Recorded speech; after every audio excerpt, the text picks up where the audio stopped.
You're listening to the We Are Libertarians Podcast Network. Find all of our shows at wearelibertarians.com. You're listening to the We Are Libertarians Network. Learn more at wearelibertarians.com.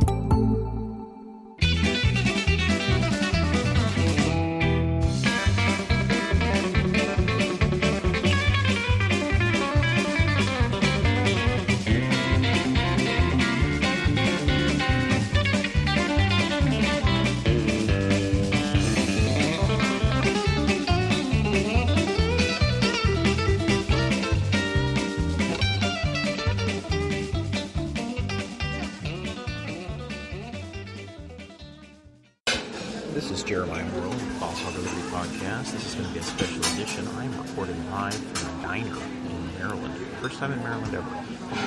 So this is going to be a special episode that we've recorded. Myself and a guy named Steve Sullivan, who's from the County Council in Montgomery County, Maryland. Steve is a morning radio show host, SB Nation AM, heard all over the country, and he's the afternoon producer on a drive time show here in Washington, D.C. So this is my conversation with Steve, a special edition of the Boss Hog Liberty Podcast. You can find Steve's information, or Solly as I call him, in the show notes. Enjoy. Hey there. Welcome to the Steve Solomon Show. It's Monday, March 26, 2018, and if you're confused as to why I didn't do a show this morning on Monday, as I've done every Monday morning for gosh knows how long, it's because I knew on Monday night I was having a special guest come on in, and I was going to record this with him, and I'll post it tonight. So on a very special episode of the Steve Solomon Show today, I'm with Jeremiah Morrell. Hi, Jeremiah. Hey, Solly. How we doing, man? Good. So let's give some background to Jeremiah for the listeners who don't know who he is. A longtime Zabe Show listener, I guess, back from the XM days, and from a suburb of Indiana.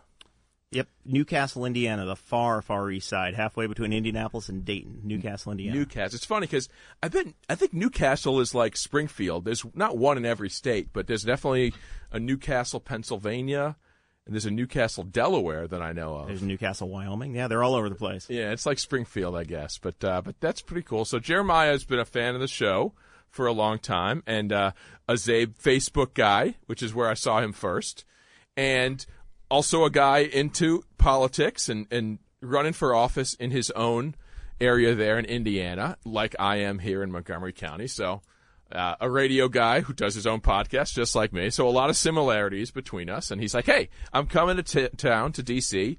End of March. How about we get together? I said, absolutely, because we exchanged emails on Facebook, and I see his posts and whatnot. I'm like, oh, this is a cool guy. Let me get to know him a little better. So I said, sure, come on by the studio. We'll record the podcast. So I was talking to him before the show here, getting to know a little bit about him. You're here with Purdue University, right?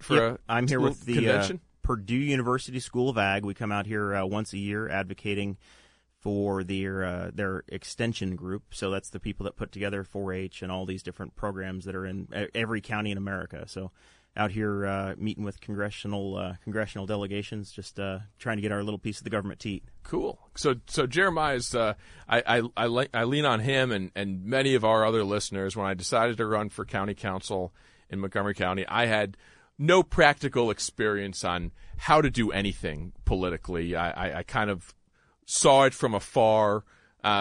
Being in the D.C. area, we see politics nationally, of course, all the time, and anyone with CNN or Fox sees that all the time. But I got more interested in local government, and it started years ago when I used to do the public affairs show that we had here, and we had on local council people, state senators, congressmen, the mayor of D.C. We had all sorts of people on, and it got me interested in local government, and that's kind of the path I took. I was like, oh, wow, the Montgomery County Council does all this very, incredible things for our county. They decide so much stuff about our daily lives. They have way more influence on us than any senator or congressman do. Your local governments, your local House and Senate probably have more influence on you than the actual Senate or Congress nationally, don't you think? That's how I felt when I learned more about local government. Yeah, so these guys are the ones. Number one, they're from your neighborhood. They're close to you, so they're the ones that can raise your taxes the fastest. Yep. I'm running for Henry County, Indiana's county council as well, just like you are. Right. And we're a community of about 50,000 people. There's 4 seats in my race, so I've got probably about 7,000 folks that are going to vote in my election this fall. That's pretty good. So it's our county has issues like anybody else does, and we're dealing with agricultural issues, an economy that's changing as Indianapolis continues to grow to the east. We're looking at having to share land between ag interest, business interest, houses, whether or not they're going to go in. Lots and lots of decisions to be made, and I'm sure you guys have similar things here in Montgomery County. A lot. I mean, you're way more connected and have been more politically involved than me, because I just really got into this full force a year ago. You've run for office before, and you're running for office again, and I kind of just got into it and really learned a lot about. Not that I thought I knew everything, because I've born, raised, and lived in this county my entire life, and I know the neighborhoods. I know some about business and transportation issues, education, but I really didn't know a lot of the specific details. And it's interesting because Montgomery County has 1 million people. It's the biggest suburb of D.C. Basically, we have several big cities here, over 50,000 people. Silver Spring, here where we are in Rockville, is a very big suburb, and it's interesting because we're a county that is, yes, a huge urban area around D.C., but it's an enormous county, at least size-wise for Maryland. Probably in Indiana, the counties area-wise are bigger and much less densely populated. But 30 miles north of us is still Montgomery County. We have Damascus and Clarksburg, and we have this huge 1,000 acres ag reserve that's rural area. So even here in Montgomery County, we have a fair amount of farming, and sadly, the amount of farmers up county compared to the huge dense population down county doesn't give them a lot of voice. Why? But of course, they have their own state senators and state delegates that advocate for them, and probably a lot of people don't know. I didn't even know until a couple of years ago that here we're in District 19 of Maryland, and we have our state senator and 3 House representatives, and I thought about running for one of those as well for state delegate, and I saw I don't know how it works in other states, but it sure does vary, as does for the county council, the time commitment and salaries. It astonished me that some states pay their state senators $10,000 a year, and it's a part-time job, and they're in session a few months a year and stuff like that. Here in Maryland, they pay $50,000 a year for state delegates, and they're in session for 3 months, and they get basically 9 months off. It's quite a deal. I guess it varies in Indiana compared to here. Indiana, our General Assemblies, we have a state house that has a state senate and a group of state representatives. So you got 100 representatives and 50 senators. Those guys, they have 2 sessions, a short session and a long session. On average, they're going to make about $25,000 to $30,000 a year, and it's a part-time citizen legislature. So they're expected to have some sort of other job, or they're a farmer, or they're an attorney, or a teacher, or they're retired. Right. I made a run for that race in 2012, and I ran as a libertarian. So everything I do is with the handicap of being a libertarian. Right. We haven't mentioned that yet. Yep. That for those who don't even know, libertarian, of course, is not one of the 2 major parties, and is difficult to break in, not only nationally but probably locally as well. Because are you on the ballot, or do you have to only run in the general? How does it work? That's a good question. We do not have a taxpayer-funded primary as a Libertarian Party in Indiana. We have automatic ballot access because we have been an established political party, and we have at least 2% of the Secretary of State vote in Indiana every 4 years. So that assures that we are automatically on the ballot. We have a convention instead of a primary. So I won our convention, and that was actually last weekend when I announced my candidacy. So I will be on the November general election ballot in a 3-way race with a Democrat, Republican, and myself. Very cool, because I considered running. Honestly, I'm a centrist on a lot of things, a moderate. I'm a registered Democrat, have been my whole life, but my views are independent would be more suited, I guess. I skew both ways on certain issues, but no one has ever won as an independent or anything but a Democrat in this county in any race. All of our 9 out of 9 council members are Democrats. All 3 House delegates are Democrats. The state senator has been a Democrat, and they have been for dozens of years. So I was like, you know what?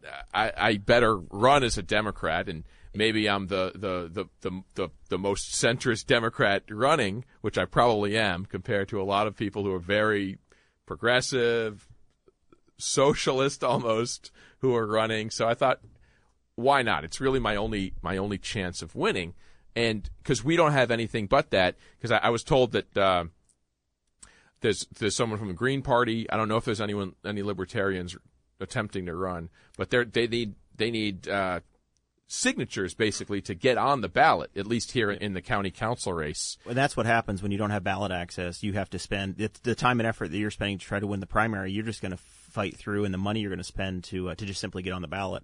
Luckily, because we do have that ballot access, I only need 2 signatures: my county chairman and my county secretary, and that's it. Very cool. Because I was told I think you need 10,000 signatures to get on the ballot here as an independent, and even then, in the general, people vote so along party lines, you don't really have a chance of winning. Literally, it was 160,000 people voted in the 2014 general for the Democrats in the county council at large race, and I know my limitations as a my notoriety is limited in radio here, locally and nationally, in terms of people who know who I am, but not enough to go out and vote for me. I'd say if Czaban ran for office, he has much more notoriety, or someone like Tony Kornheiser or somebody with a huge name in radio in town would probably have a pretty easy time of getting elected. But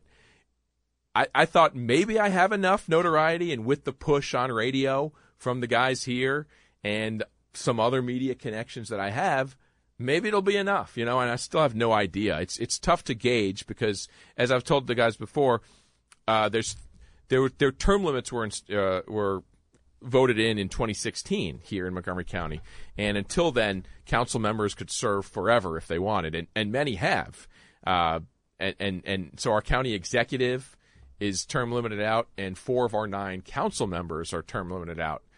Actually, the council members are all running for county executive now. So you're looking at a completely clean slate, wide open. And the thing that struck me about your race is you're one of 40 people running for 4 spots. Yes, there's 33 Democrats and 4 Republicans who are running. So 37 are running for 4 spots, and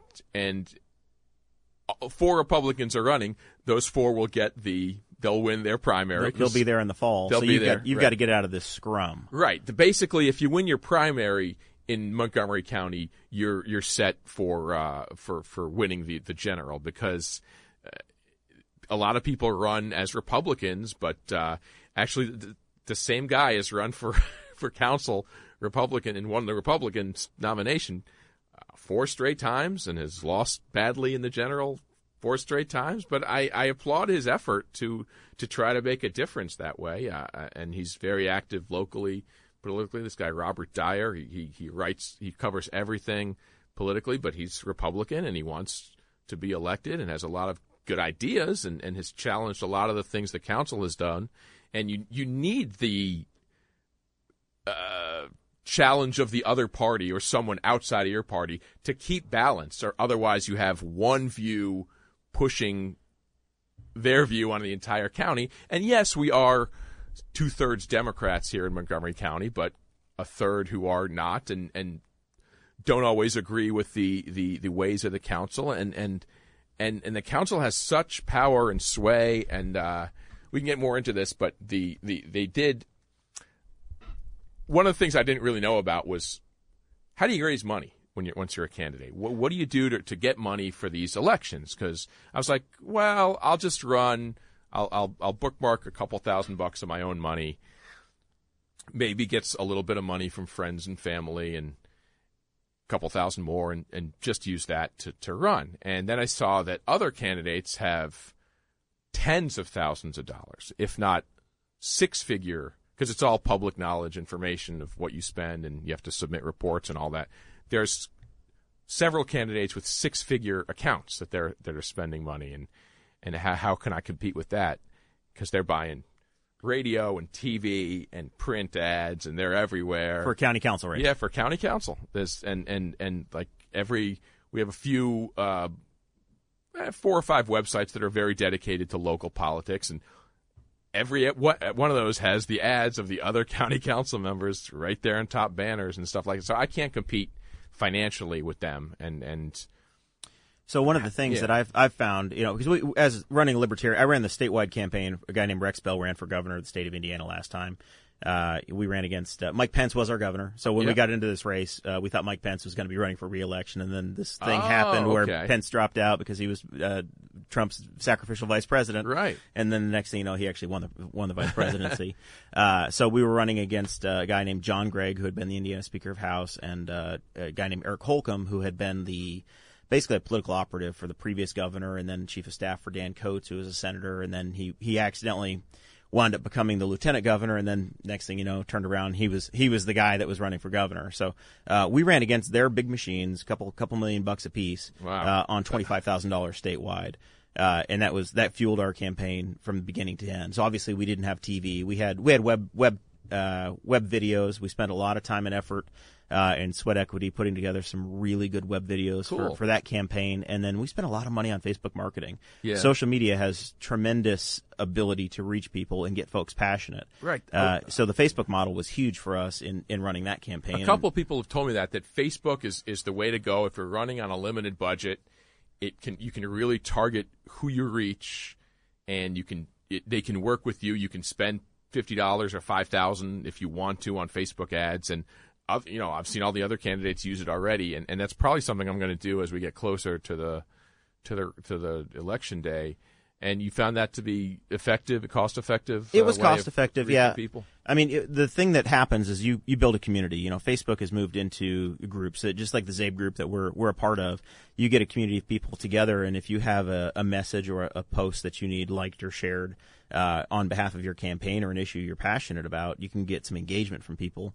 And it's also a great place to find volunteers, people that, as you watch your community groups, I'm sure we have a thing called Citizens of Henry County, a Facebook group, about 6,000 people in it. Okay. And you can just watch people in the comments they make, and you can kind of identify people that might be a volunteer, might be willing to give some money towards your campaign. And it's a way to put together your grassroots network so that when you go out and you do your door knocking, I know you've been hitting the doors here in the run up to June. It's a way to find people to help your grassroots campaign. Right. Yeah, that's true. And sadly for my campaign, I got the hindrances that I have are, we have the D.C., Maryland, and Virginia area here where our listeners are, because we're right on the border. I mean, we're 5 miles from D.C. and 10 miles from Virginia, where we are in Montgomery County. So 80% of our listeners are not in Montgomery County, which is a hindrance to us. So I got a ton of listeners in PG County, Arlington County, Howard County, D.C. It's difficult that way. And Virginia is an open primary state. So anyone, regardless of political affiliation, can vote in any primary, and Maryland is not. It's you have to be a registered Democrat to vote in your primary here. Yes. So how is it in Indiana? In Indiana, we have, I guess, what you would call it's an open primary. Nobody registers with a political party in the state at all. Oh, okay. So we'll have our primary in May, and I don't typically vote in the primary. The last time I voted in a Republican primary, I think, was when John McCain ran for president. So it's been a while. A lot of people don't vote in primaries. That's one of the main problems too. Is the voter turnout? Yeah, so little. It's almost an Indiana crime if you vote for say you pull a Democrat ballot because you want to play Operation Chaos or whatever it is. You are basically committing in Indiana, and only you could prosecute yourself for this, so it's a silly rule. But you're saying that I plan on voting for the majority of the Democrats in the fall election. Of course, you could change your mind. You could, there could not be a Democrat you like, anything could happen. But generally, you don't belong to a party. It's an open primary, and you just say, hey, I want a Democrat ballot or a Republican ballot. Huh. Interesting. I wish it was that way here too, but sadly it's not. It's only registered Democrats can vote in the primary, and there are 400,000 registered Democrats in Montgomery County, and I think 150,000 Republicans. So the other thing you talked about was fundraising. One of the in our campaign training, we tell people that your job is either talking to voters or raising money so that you can talk to voters. Right. So you take your cell phone out and you almost like turn into an Amway rep. You figure out everybody that's in your phone and you figure out how much you can ask them for money for. And you have to be brave. And as a candidate who's run a couple of times, in the beginning you don't feel like you feel very uncomfortable. Yeah. Calling somebody up and saying, "Hey, I need $100." Yeah, that's the thing, because honestly, I've never given to a campaign. I give some to charity. I give to dog rescue, MS Foundation. A little bit to charity. Things that I feel strongly about. I've never given to a campaign because I've never felt so strongly about one person. I've never known anyone who's run. I guess if my friend or family member or someone here at the station was really running and they were not, with lots of financial means, I might give them money. But I've never given.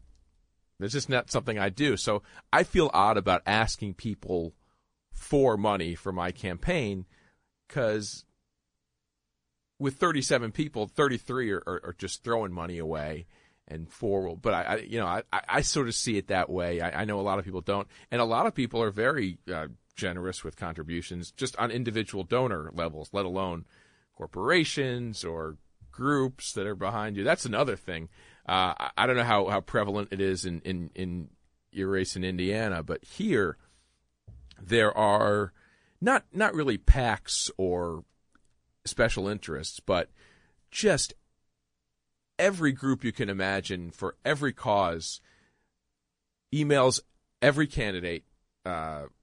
Candidate surveys or constituent surveys, wanting to know about what issues you care about. Exactly, so that they can either endorse candidates or contribute to their campaign to, of course, help them get elected. And that's understandable, because if there are big PACs who have interests and this candidate is going to support their interests, of course they want to support him and perhaps give him money. But it's every spectrum of social and political beliefs.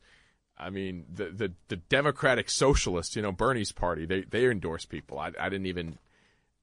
How are you doing on getting their endorsements? I didn't even answer their survey, because I'm like, what's the point? I don't believe in a lot of things that they believe in, and so I don't think that was going to happen. But there were many unions who endorsed candidates. There's FOP and the firefighter union, which I think I hopefully can get, because I'm a big supporter of them and have interviewed with them, and they still haven't decided yet. But a lot of it is also, you could be, I talked to the Sierra Club, and I'm not much of an environmentalist, so I didn't think they were going to endorse me. But I could be the biggest green thumb environmentalist in the world.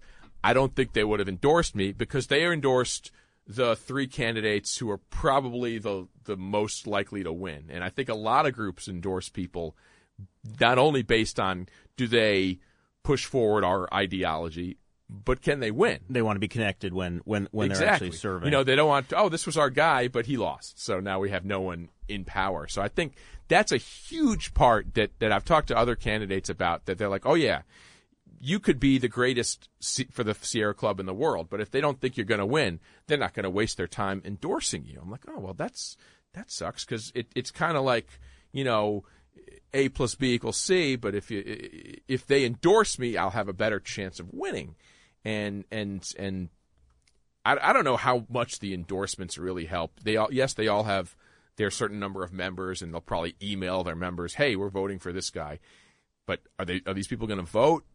Do these people all live in this county? It's stuff like that. So in our market, the endorsements really haven't gone very far. It's more of a personal relationship and getting some earned media. We've got a small town newspaper, and then a really small town newspaper, right? And then our podcast, the Boss Hog of Liberty podcast, is like the talk radio of the community. Right. We haven't mentioned that yet. Yeah. Of course, that's Jeremiah does his podcast, the Boss Hog of Liberty, and it's got quite a following there in Indiana. He's built it very well in audio and video, and it's a great way of not only publicizing yourself but other candidates, right? Yep, and absolutely. So tell us a little about that and how you started that and what it's become. So myself and a fellow named Dakota Davis, I call myself the world's oldest millennial and him the world's youngest millennial. I'm 34 and he's 22 now. He's 21 when we started the thing. We started a year ago, and we're on the We Are Libertarians network. So there's a guy named Chris Spangle who's tied in with the Bob and Tom show, if people are familiar with that, big national radio show out of Indianapolis. He has this podcasting platform, We Are Libertarians.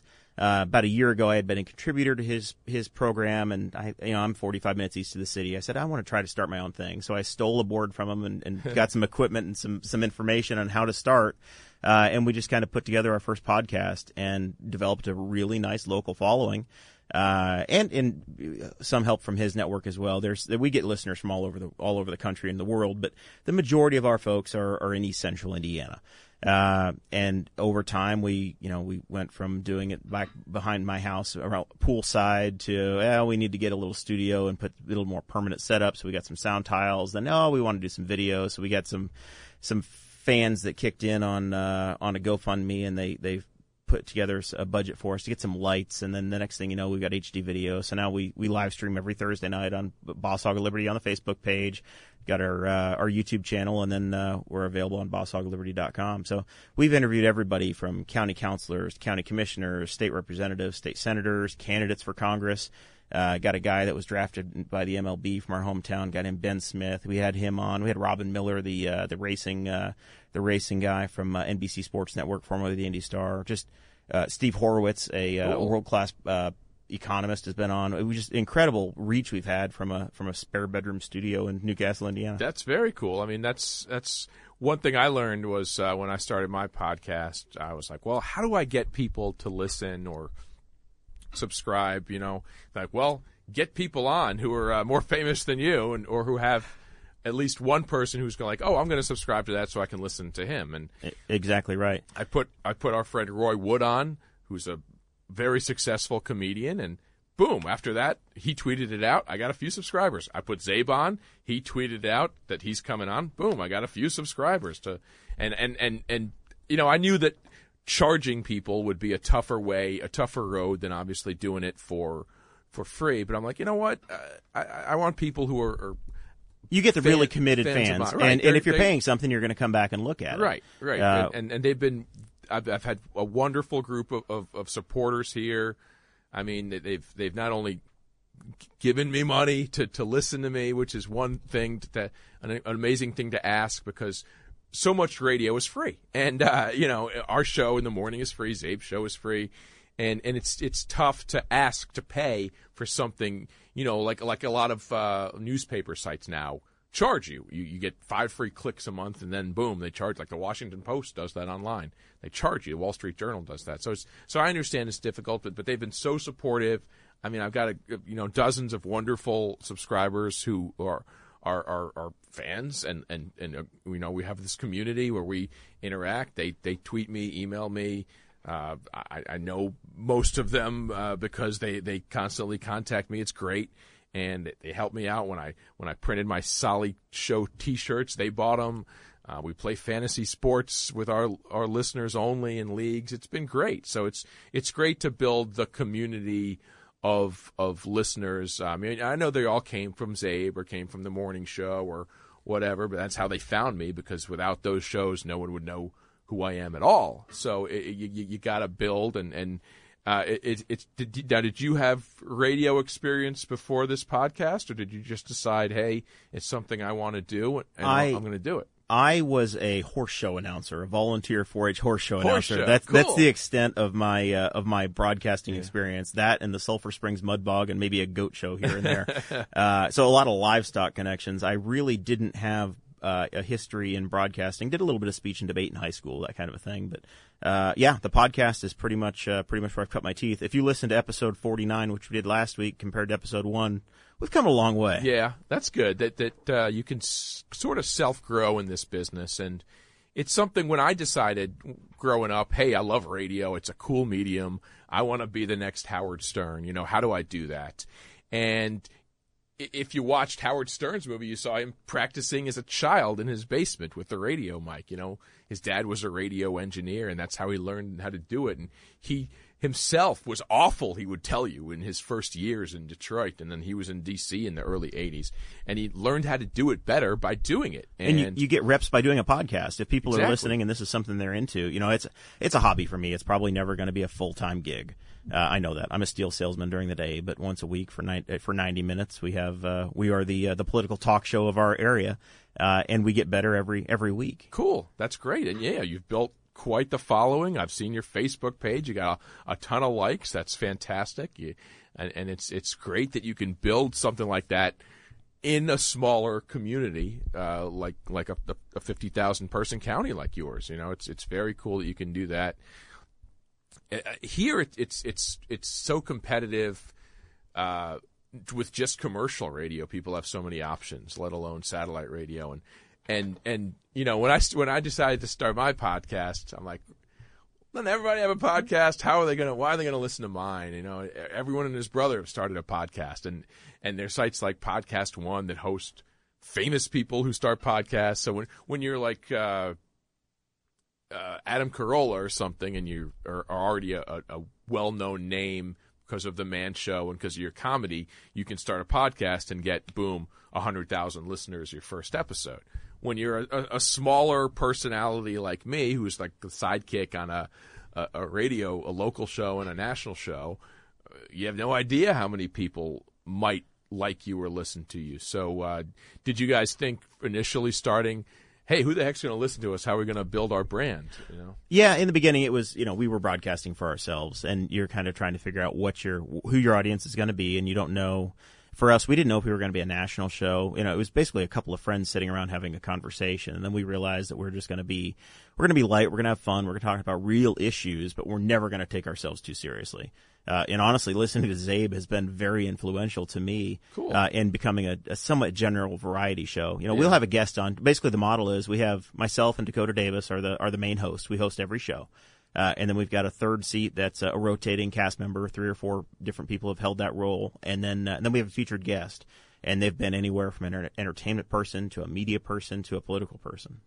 And then hopefully that person has some sort of an audience, right, so that just like when you have Czaban, they get the message out, and then right, a few of them stick and say, hey, you know what, I kind of like this Boss Hog of Liberty thing, and they stick with you. And we've grown very gradually over time. I joke about it on the show all the time, but we are, like I've said, we're a big ag community. I swear to God, when the farmers got out of the tractors, our listeners dropped by about 30%. And now that we're almost back to planting season, we've seen the numbers start zipping back up. Our downloads legitimately track with the season, and wow, it's the guys that are cutting the grass that want to listen to a podcast. Yeah. It's the guys that are planting or harvesting or applying fertilizer. Yeah. It's very weather dependent. Right. That's interesting because. You said you've moved a few times. You grew up in upstate New York? Yep, very far. I grew up in Messina, New York, okay, which is on the St. Lawrence Seaway, 3 miles from the Canadian border, up by Cornwall, okay, Ontario, kind of between Ottawa and Montreal. And so way up there. And where'd you go on the way to Indiana? Your dad yep, moved my for work? my dad was a GM guy, so we were in Syracuse, New York. We were in Messina, New York. Muncie, Indiana, and then he's now with Allison Transmission on the west side of Indianapolis at Speedway, which is the connection. Sports, obviously, this is a sports broadcast or a sports station. The Indy cars have been just that's like the religion of Indiana. Yeah, it's the religion of Indiana, especially in May. To me, it's like it's almost a religious place to go to the Indianapolis Motor Speedway, the world's greatest race course. Okay, yeah, that's. The few Indiana people I've known, have it in such high regard. It's high school basketball and racing. That's what Indiana sports. You got the Colts and the Pacers and all, but well, everybody's got those. Yeah, my Right. town, Newcastle, Indiana, we've got what we call the largest and finest high school field house in the country. They hold just shy of 10,000 people for our high school basketball arena. It's the largest one in the world. Wow, that's remarkable. So, and the Newcastle Trojans made the semi-state, so they lost 2 weeks ago, but they were down. We have class basketball in Indiana finally. Hoosiers can't happen anymore because we have class basketball now. But they were in the 3A of 4, and they lost in the state semifinal a couple weeks ago. But okay, yeah, we've had that for as far as I can remember. The class stuff. 2, 3, 4, 5. We're 5 is highest, I think. 15 to 20 years into class basketball in Indiana. That's like, if you want to light up a phone or get response, you ask about daylight saving time class basketball or Pete Rose in the Hall of Fame in Indiana. So do they? I forget what the rule is in Indiana. I know Arizona changed their daylight savings. We finally got it back when Mitch Daniels was governor. He's the president of Purdue University by the now. Boy, we're okay. up. Back about 10 years ago, we finally started observing daylight saving time. Unfortunately, Indiana's split. So if you're near Chicago or southwestern Indiana down by Evansville, you're in the central time zone. Right. And I live on DC time. Indianapolis into the east is New York, DC. So you're always on that time. Exactly. So Yeah, we're always the same as you guys. I always wondered. It's got to be awful to live or work near a time zone line, especially in states that are divided like that, because you could work in one time zone and live in another time zone. It's got to be completely distracting. I think you got to wear an old school watch, right? You can't look at your phone and be like, it's 7:00. Oh shit, it's 8:00. No, it's gone back and forth. You're constantly confused, I guess. But I never had to. We have our East Coast time zone bias. It's the only one that matters, of course, to us because 70% of the country is on East Coast time, population-wise. So. I think we don't. Although I always thought it was cool because some of my family's out in San Diego, and you visit them. 10 a.m. football kickoff on Sunday. That's great. You don't have to wait around, and it's over by 10 p.m. or by 5 or 6 o'clock in the afternoon. You're good. 4 p.m. as the games end instead of 7, and the night game that we have here at 8:30 is at 5:30 there. I'm like, this is great. I could stay up and watch games if I lived on the West Coast. I went out to California 2 years ago in April for the Long Beach Grand Prix. The Indy cars ran out at Long Beach, and it was like I was still a single guy, and I said I'm gonna make this jerkation and flew out there.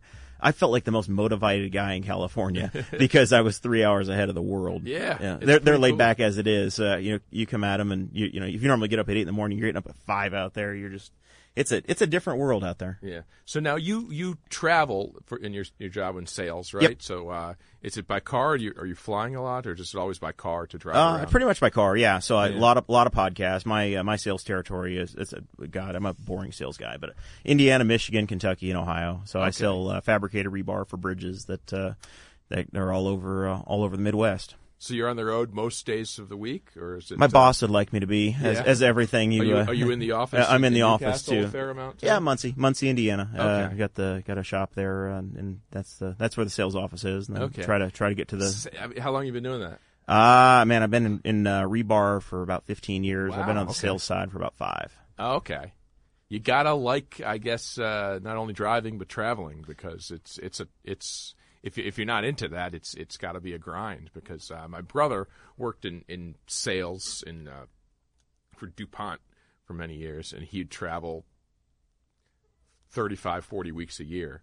And, I mean, it wore him down. And once he had a kid, his wife was like, that's it, no more. Get it now for you're here, because I need you here. So it's got to be it's very – our friend Kevin Sheehan, who works here locally before he got back into sports radio, he traveled 50 weeks a year for 15 years. He never was home. Yeah, so luckily for me at least, it's day travel. So it's I can be in Dayton, Ohio in an hour, or Columbus, Ohio in 2. Get a couple meetings out and be back home. So not too much overnight stay or anything like that. No, it's not that bad. Are you a married man now? Man, close. I'm engaged. Engaged. We are in the planning strategy sessions.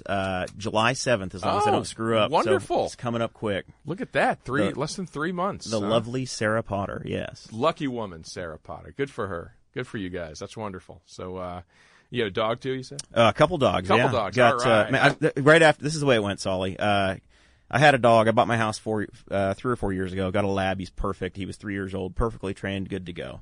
He's got a pool, in and out of the pool, full privileges.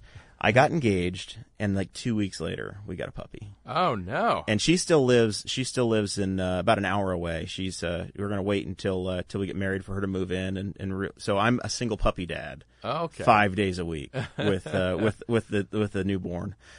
So yeah, a little Australian Shepherd named Garth. Oh, but yeah, a lot of fun. Yeah. I really enjoy him. Yeah, I mean, I got 3 dogs now, and I've never had a puppy. I had I never really liked. Not that I didn't like dogs, I just never had them. And my best friend and neighbor growing up had 5 Cocker Spaniels, and I'd go over there and play as a kid, and the dogs were just everywhere, and it stunk. So that kind of, as a kid, turned me off of dogs. So I never really, I wasn't someone who pestered my parents for dogs like many kids do. Hey, we have a dog, they're so cute. So they didn't have to worry about that. And until I started dating a girl 15 years ago, and she had a little dog. And at first I was like, the dog's fine. I'll get used to it. But, we were together for many years, and eventually I was like, oh, this dog's great. I love this dog. Why did I ever not like dogs? And even when we broke up after many years, we split custody. Split custody of the pup. Split custody of the dog because, it was an amicable kind of, as amicable as it can be after 7 years together. But, like this dog, I've known her from the time she was 2 to 8 or 10 now, or 8 or 9, and she loves me. She's like, all right, we'll do a split custody of the dog. So it was pretty funny that we did split custody for a couple of years. She actually met someone else, got married, and had a kid, and they had a little 1-bedroom. So like, do you want to keep the dog full time? I'm like, sure. So it really all went full circle in the last 3 years of the dog's life. I had her only on my own. And that turned me into a dog guy. I'm like, they're the best. They're the best. And now I have 3 dogs, and they're just. And that's something that's on your campaign platform. It's one of your top issues is taking care of pets and animal rescue. I'm a big dog rescue person. I got all our dogs from rescues. I now work with the rescue where I got the dogs from. I volunteer with them on weekends to get other dogs adopted, and it's amazing to me how it works. I mean, it's not really we do very well in Montgomery County. We don't have strays, or our shelters aren't full of abandoned. We spay and neuter a lot, so we do well here. But other counties and other states don't do as well, and this is the first dog, this puppy, Garth, that we got is the very first one we've had that's come from a breeder. Okay. Everything else has always been either somebody who didn't have room anymore, they had too many. With my parents, I adopted a couple of dogs from my parents out of the Greenville, Ohio shelter. So yeah, we've generally supported the shelters. This time Dakota and I, my co-host, we both wound up. The girls got involved. His new wife and my fiance, and we next thing I knew, we made an offer, and they said yes. I didn't expect them to say yes, Solly, but they did, and we each had a puppy. Beautiful, yeah. And they're the best. I mean, it's fun every weekend we go, and we find homes for these dogs, and it's very fulfilling and rewarding. I'm like, what do? I BS on the radio all week. Are we entertaining some people? Sure, but am I doing good in the world? And that's kind of why I decided to run. I'm like, it was always something. Politics was mystical to me, and it's these people who I don't know and never meet are doing these things and making these laws and deciding our future and spending our money. Maybe we need someone else doing it. Maybe you need the regular guy. Maybe we need a regular guy who understands. I'm the son of 2 government workers. I'm not rich. I'm not poor.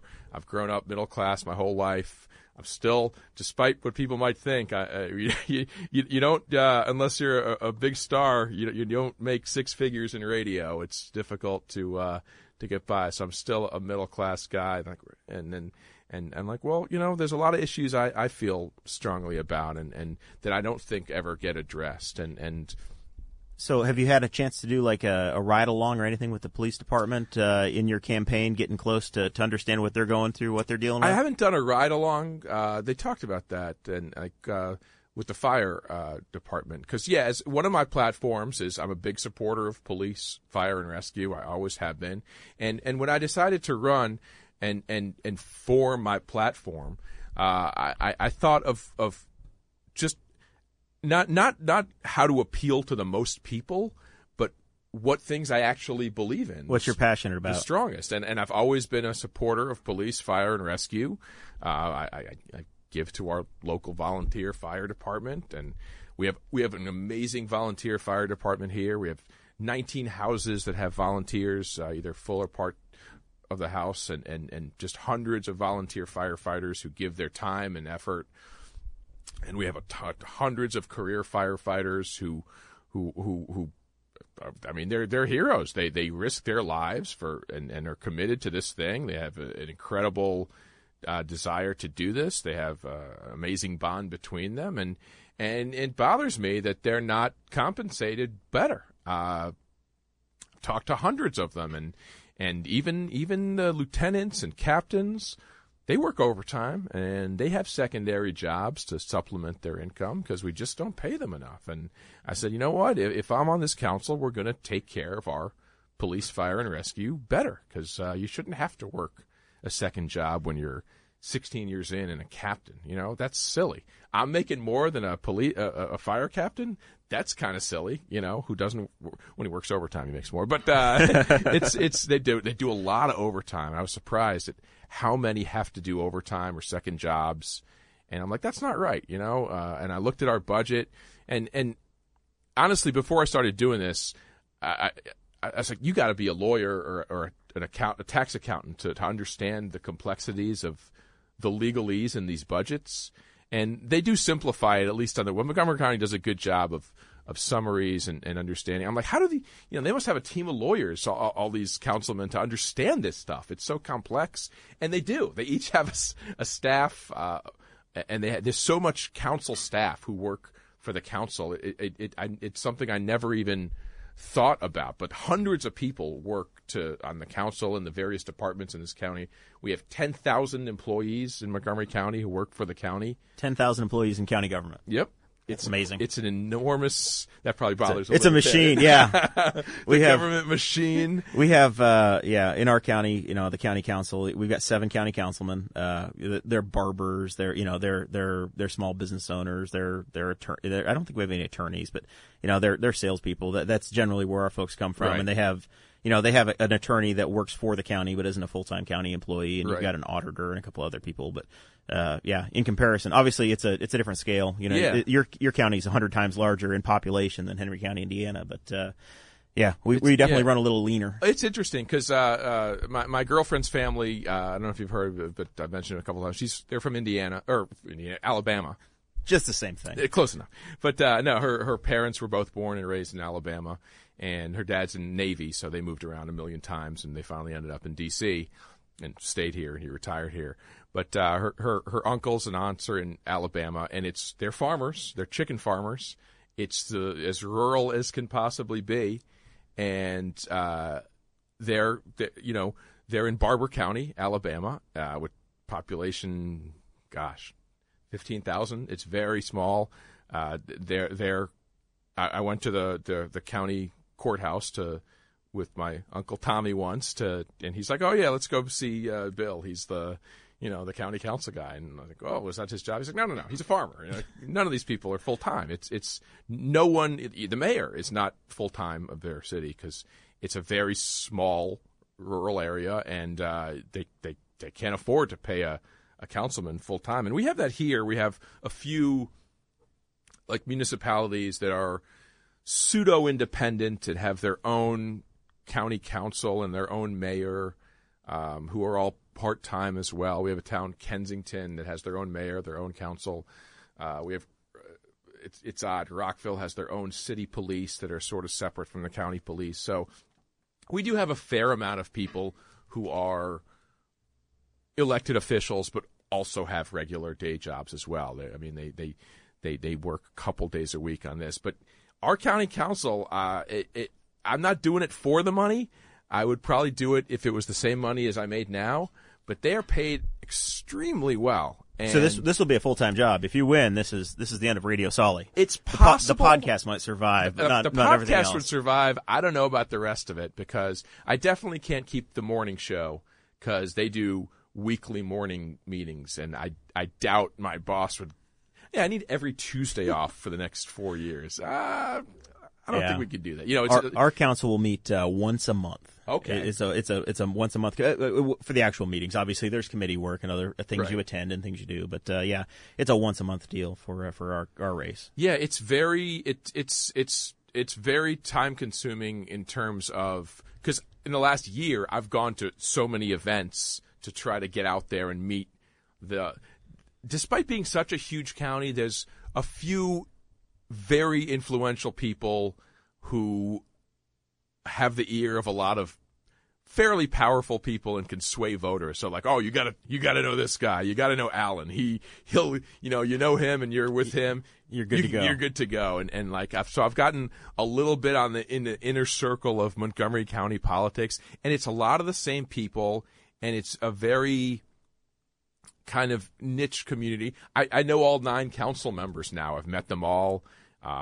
Some very smart, brilliant people who are doing this, and it's a little intimidating. But I've met a couple who are kind of idiots. So I'm like, I could do this. No, not that they're idiots. It's all a matter of who shows up. You know, that politics. It's not. There's no such thing as political elite. It's all a matter of who shows up, who's involved, who's interested. Yeah. And the more you pay attention, the more you become an expert on it. Exactly. And I came to this as a novice, admittedly, but you know, I not that I'm a genius or a smart guy, but I've seen how they run their meetings.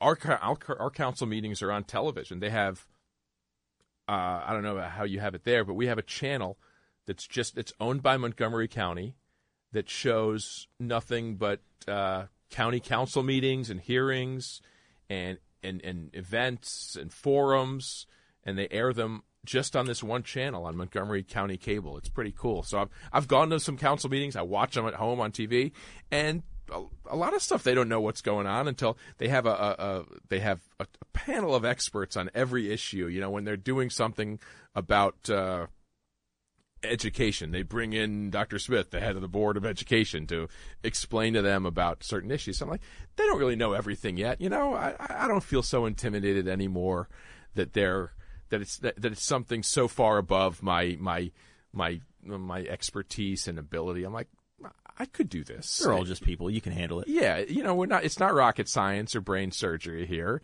It's discussion and discourse about the best way to proceed and make our county as efficient and good and as possible. I mean, we're very lucky here.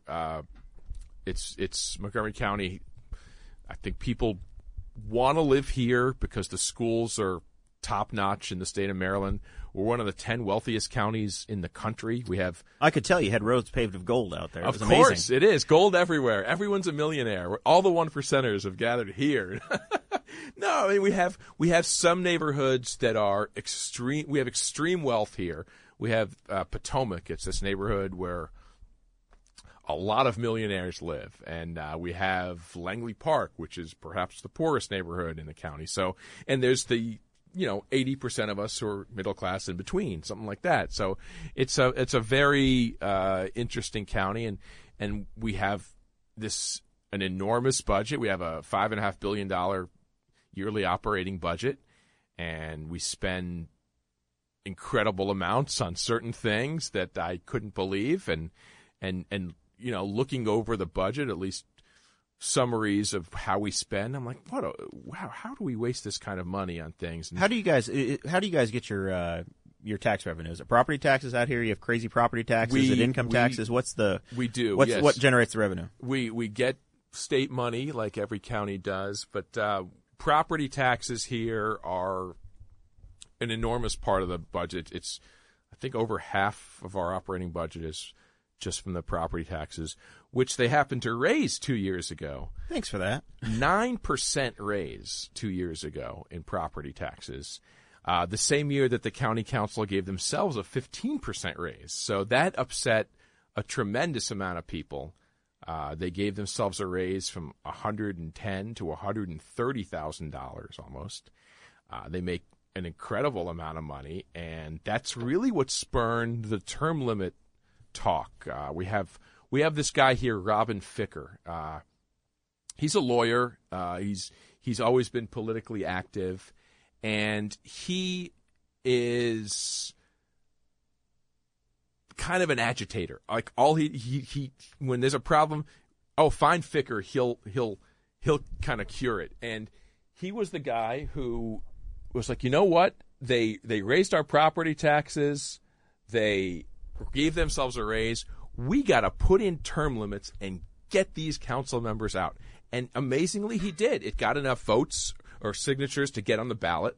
It got on the ballot 2016. So that's I'll stop you there. Yeah. We had we've got these stupid little controversies in our county. It was stupid to somebody from the distance, but of course to my constituents they're a very big deal, and we care very much about what they're worried about. All politics is local, right? Yes. Yeah. But people want direct democracy, and unless we're raising property taxes, we don't have referendums.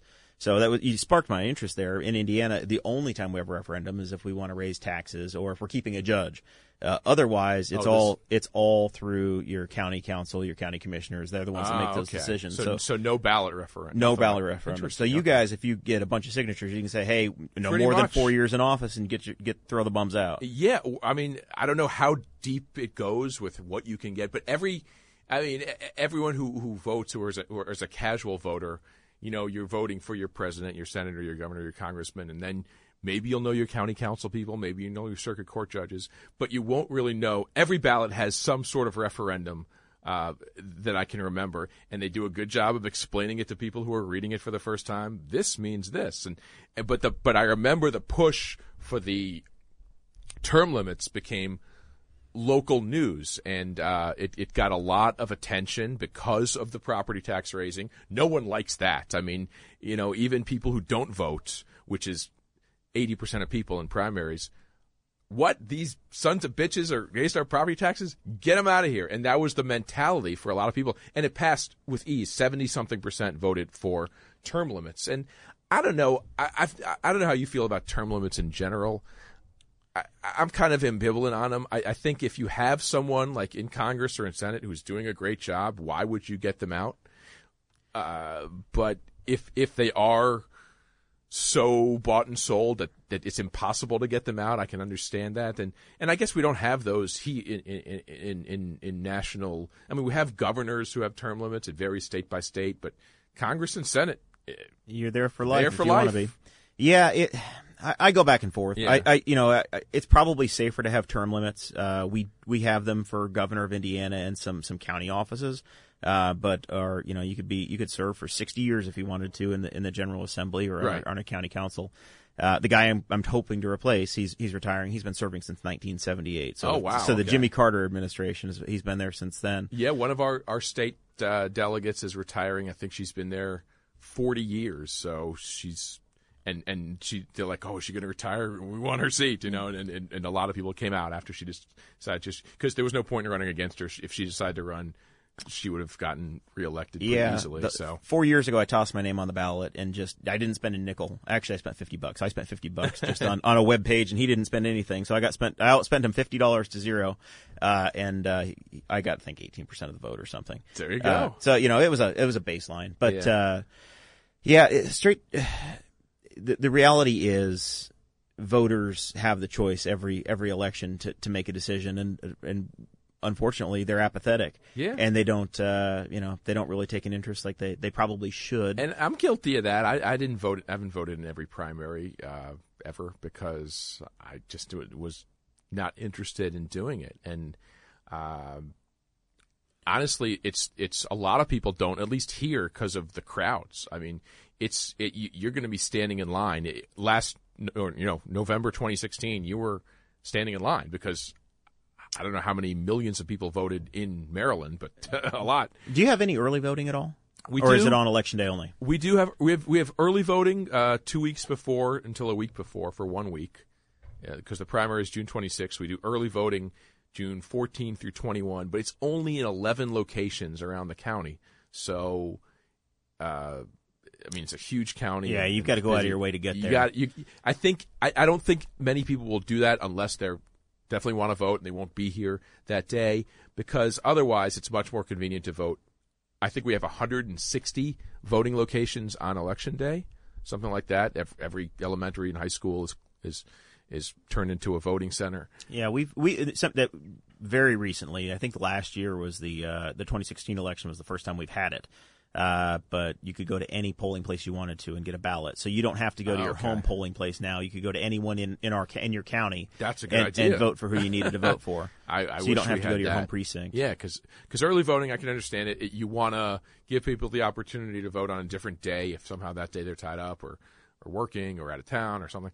But it should also give you the opportunity to ease the lines on voting day, and hopefully that's what it does. But in primaries, that just doesn't exist because so many few people vote primaries. I think it's probably across the board in the country. It's that way, not just in our county. I mean, we had, as I've said, like this race for county council 4 years ago, only 6 people ran for the 4 spots because the incumbents really were very likely to win again. Very likely to win, and they all did. And the vote total was and you vote for 4 out of 6, up to 4. So the highest guy got 40-something thousand. The fourth place guy got 30-something thousand. So out of a county of 1 million people, people are just not voting in primaries. And they're trying to there's always a rock the vote campaign somewhere and sign up people for voting. But will we actually get them out? I don't know. I've always thought. I don't know how absentee ballot works in Indiana, but in Maryland they already started it. You can vote absentee, and you can vote. Anyone can do it at any time now, and for 3 months. Oh, really? Yeah, we've got basically 30 days of absentee voting. Okay. So in April, you have to be a registered voter by the time a day or two before the absentee ballot starts. Okay. And then you can take an absentee ballot. You can go to the county courthouse or apply for one. They mail it to you, and then it gets counted the day of the election or the primary. Right. Yeah, they do that here too. But if they started it just this week or last week, so they give you 3 months. So it's time to vote for Solly now. Exactly. That's what I'm telling people. Because I think. At least in my experience, it was the apathy of, I'm not going to take off work or leave early or go home early to go vote. Although my work was easy because I have time in the middle of the day. But most 9 to 5 people, I think, don't vote because of that reason. They're like, I'm not going after work. But with absentee, you go now, yeah. You get it. They mail you or email you the ballot, or they mail you the ballot. You fill it out, mail it back, or drop it off at the Board of Elections or maybe at a voting center, and it's pretty easy. And I think hopefully I've tried to talk about that as much as I can whenever I talk about, push my campaign. I'm like, you can vote from home. It's very easy. And some people hopefully have picked up on that. I'm not sure if they have or haven't, but I think that's the way to go. I was like, I'll just vote that way too. It's so easy. And no, the social media guy in me says, no, Sully, you need to Facebook Live yourself voting the day of the election. That's you got to have a media guy, and you get out there and you say, I'm voting out here, and we're working the poll. You take the day off work, and I would stand outside the poll from for us it's 6 to 6 a.m. to 6 p.m. is when the polls are open. Are you allowed to campaign outside a polling place during? You can up to a certain point. There's a little cone, the cone of demarcation. Yeah, it's like 50 feet from the polling place. I guess so. I guess I have noticed people doing that in the past. So I guess that's. I guess I'll stand outside my home. That's it. Polling place, and you point to your house over there, and you say, "I'm your neighbor. I live right there, and I care about what you care about." And that's kind of been my.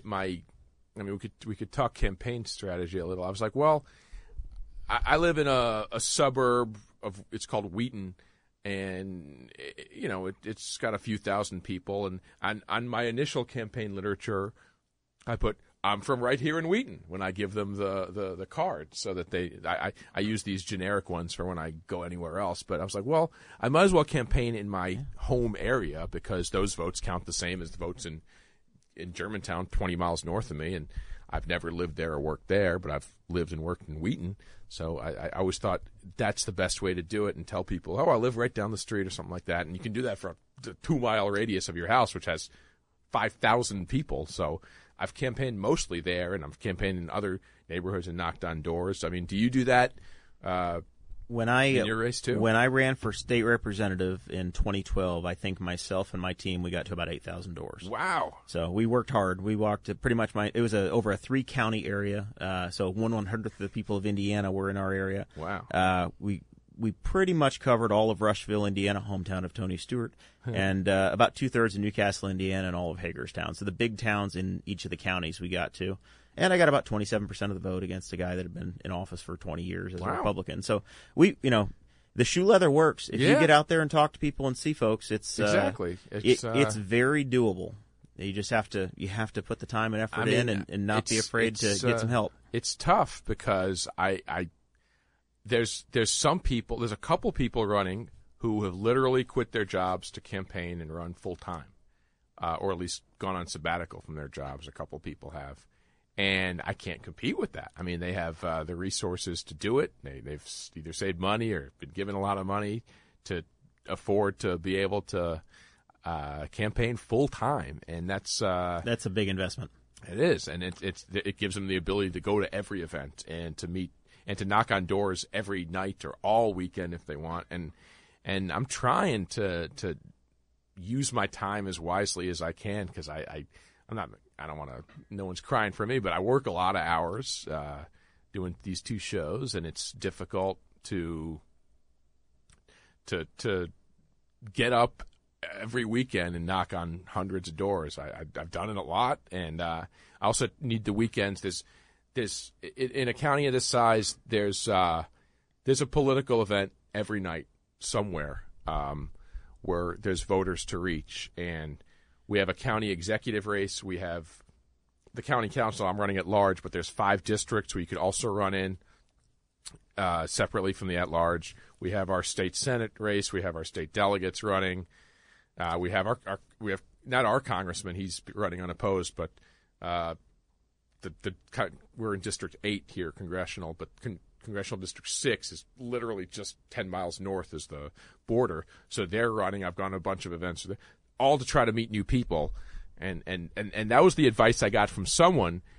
Go to every event you can that's not involved with other county council at large candidates, obviously. You're just trying to build your network and get people to connect with you. And if you make a few connections with people that are like, you know what, when you're looking at this county council race, Steve Solomon's the guy you need to vote for. He's got fresh ideas, or he's the right choice for our community. Right. And my pitch has been, I can't compete with people who have. I mean, there's people running who are experienced politicians. Some have served in the state house. We've got a guy who worked on Obama's economic policy team. We got a guy who was Martin O'Malley's, zoning and planning guy for the governor. So we have some very experienced people. We have the former mayor of the town we live in is running. So I can't compete with their experience, obviously. And we have the former head of the PTA is running. But then there's the other half of people who are teachers, lawyers, our radio guy who have no political experience, who just jumped in because, hey, I want to make a difference and I want my views heard and I want to voice change. So I've taken that approach too of their ideas they might have more experience, but we can do the job just as well. Just getting some name ID when the field is as crowded as yours is, it's going to be getting name ID and getting in front of folks. Even honestly, I didn't knock on all 8,000 doors. I got to 8,000 doors. Right. I talked to just as many people by getting to a porch, putting something on a front door knocker, and you'd talk to some people and you'd just leave your information. Yeah. You may not have the budget to do a direct mailing campaign to all of the people in the community, but it doesn't cost anything to get to somebody's front door. Right, it's just time. Right. I mean, those things are cheap. They're 1,000 for $50, and I've printed 10,000 of those in different iterations of your view. Your rack card. I've got the one just about dogs that I stand in front of Petco and hand out to people. That's awesome. Yeah, that's a great idea. And that's really gotten me a lot of people to vote. And the one I did just for fire and police and rescue, and I've gone to every firehouse and police station and met all those people. And hey, tell everyone that I'm the candidate for the firemen, and a lot have. I hope. We've done politically. We've done some as a libertarian and some other campaigns I've been a part of. Indy Pride. So that organization, the gay and bisexual transgender organization, they really didn't have a political home or political ally until the last couple of years. But we would show up every year with, advocating for individual freedom and as libertarians. That was something we talked about, and our candidates would have specific materials that explain that we were their political home, and an issue oriented card that speaks directly to somebody if they're interested in police and fire is a great idea, especially the Petco thing. That's actually brilliant. I thought, because a lot of people, not that they're, he's a dog guy, I'll vote for him, but it's really an issue that if you're a dog person and you can really identify with other dog people, and it's I think it really has worked well for me and has. Hopefully gotten me a lot of votes. I don't know. I've given out 600-700 cards at Petco over a few weekends. Podcasting is very specialized, and running for office is specialized too. If you can identify 20,000 people that are going to vote, some people are going to vote for you just because Steve Solomon sounds like an all right name, so you got a baseline vote there. And then if you identify more people that through these specific issues that are going to build a coalition to get you there, you only have to finish in the top 4. Exactly, that's the thing, and I mentioned before when only 6 ran for 4 spots. Now it's 33. It's going to be so splintered. It's going to be very diluted. Hopefully, I think the traditional candidates are more worried about that than our non-traditional candidates. I think a lot of people, obviously, if you're a teacher, a lawyer, or a radio guy, you're bringing in new voters who may not have voted before, but they're coming in just because of you. But the traditional candidates who have this core group of people who vote, who are very informed and study who they're going to vote for, it's going to splinter that amongst the Obama policy guy and the governor's assistant guy and the former mayor. Hopefully it splinters those out rather than, I don't think I'm fighting against lawyer Bill Conway, who's running, and teacher Chris Wilhelm for those votes of those very dedicated voters, because I went to a couple of things like voter education classes and campaign classes. They were free. I was like, okay, I'll go. And they're like, well, you have to target people who I don't know if you get the voter data. Yep. But the voter data is available of everyone who their address and if they voted, when, how many times. So some people vote every election. You got to target them, try to sway their vote. And there's people who are registered but have never voted. So maybe don't waste your time on that. But I've tried to appeal to the people who voted at least a couple of times in the last 12 years, because ours goes back till 2006, the data that we got. And I'm like, well, they sometimes they voted. They may not vote every time, but if they find somebody they like, they'll vote. So I knock on those doors too, because there's a million people in this county. I'll never get to more than 2% of them. It's impossible to reach more than a few thousand people. It's very difficult. You can't knock on 400,000 doors. Nobody can. So that's the approach I've taken, is try to find people who might vote, and if they like me and I'm a regular Joe kind of candidate, maybe they'll vote for me. Because I don't know if I can sway the guy who is a very dedicated voter, who is going to vote for someone with political experience. That's their number one quality or something like that. I don't think I could sway that voter. So that's how I've felt about trying to campaigning and how to reach voters. I don't know if it's been different for you. Well, I haven't won an election yet, so I can't guarantee anything. Yeah. But we have won elections as libertarians in our area. We're like the hotbed for doing this, and I think we're probably going to have 2 or 3 wins in our county. Okay. So it's not hopeless. I don't want to say that doesn't work, because there's 5 elected libertarians within 15 miles of my house. So we actually are a legitimate party over there. But yes, you can spend a lot of time and effort, and it all depends upon how sophisticated you want to get. But the average campaign at the level I'm running, or even the state representative level, you're attending fairs, parades, festivals, going to candidate forum nights. You're using your social media platform, and then you're walking as much as you can. Right. And then you got your yard signs. Of course, we're more suburban, so there's guys that build 4x8 plywood signs and put their corrugated yard signs out in our area. Right. There's a lot of row houses out here. I don't know how much yard signs make a difference in this area in Montgomery County. I know. That's always something I did. I printed them just to have them. I printed up 20 because I was like, I'm not going to spend money on 1,000 signs. They were so super cheap once you get volume. But do they make a difference? I always thought. I mean, I've seen yard signs for. I mean, we have 100 candidates running for various offices in this county, statewide or countywide. I've seen almost all of them have signs. Does that sway anyone to vote for you? Does it even ever get anyone to look you up? That's what I've always wondered. Because, there's the teacher, this guy Chris Wilhelm, who's a teacher who's running for council. He teaches in Wheaton, near where I live. So all his students and all their families, they have his sign, and he must have 100 signs in a 3-mile radius. I'm like, does that help? It helps. It helps with that name ID that we talked about. Yeah, I guess it does. So if you can, if you've got a network that you can try to get them out through, it helps. And you in this race, you may not need much. Yeah. And honestly, it helps put people on the map and separate you out a little bit where you may not know from one to the next. It also helps, once you have your core supporters, it gives them a little bit of pride where, hey, yeah, I got Solly's sign in my yard, man. Yeah. I support him, and I want to show my neighbors. And then there's a little bit of a respect or a general awareness that comes from those. So is it going to make or break? You're not going to win a race just on yard signs. Right. But if you have them, it kind of shows a little bit of legitimacy and a little bit you're a step above some of the next guy down the line that's not doing really anything. Right. Yeah, I mean, I suppose it does because at least you remember the name and because you see it all the time and maybe someone who's voting, who's just there to vote for the governor and doesn't even know, I'll pick a couple of council names that are nice. Steve Solomon, that's a nice name. Oh, this guy, I saw his yard sign. I'll vote for him. I guess it does get you votes that way, I suppose, because...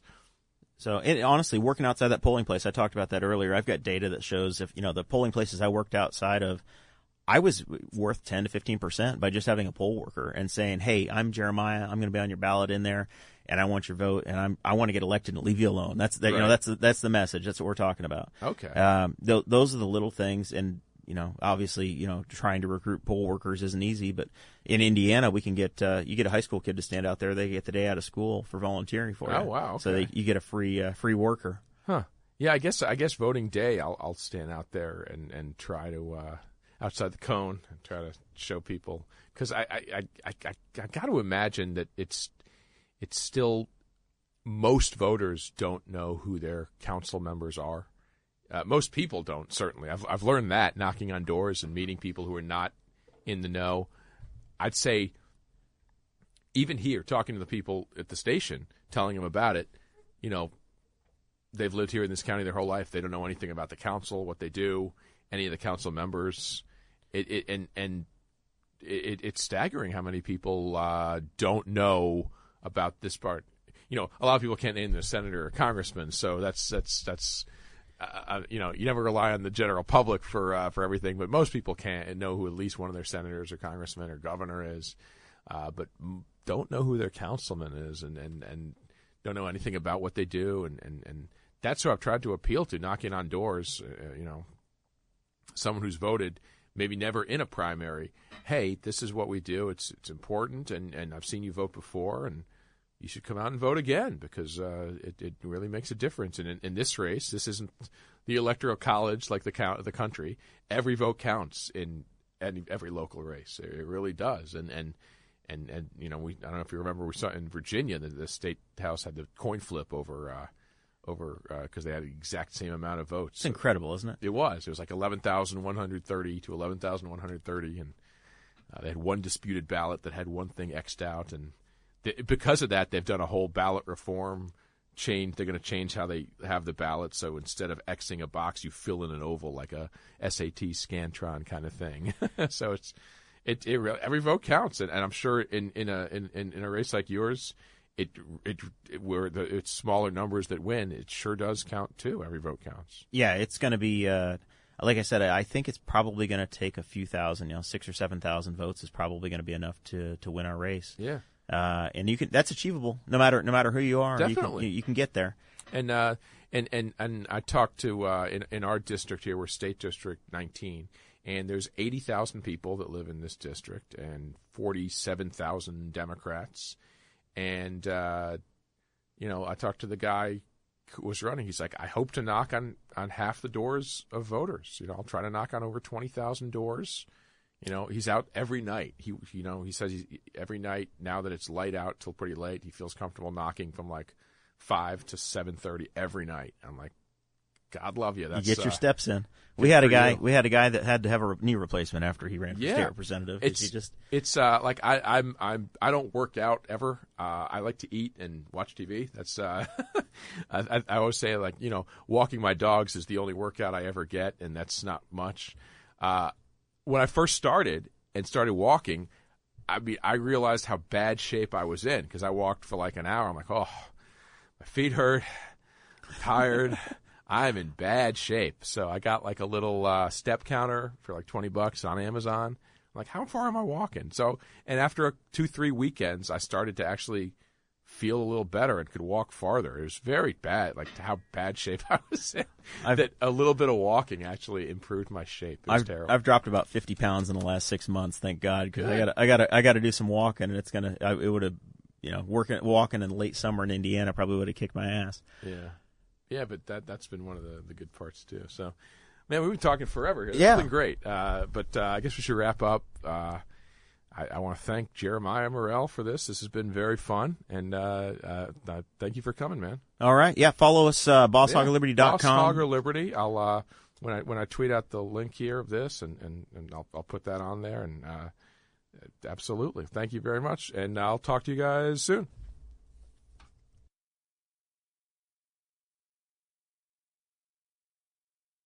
Thank you for listening to the We Are Libertarians Network. Get our other shows at WeareLibertarians.com.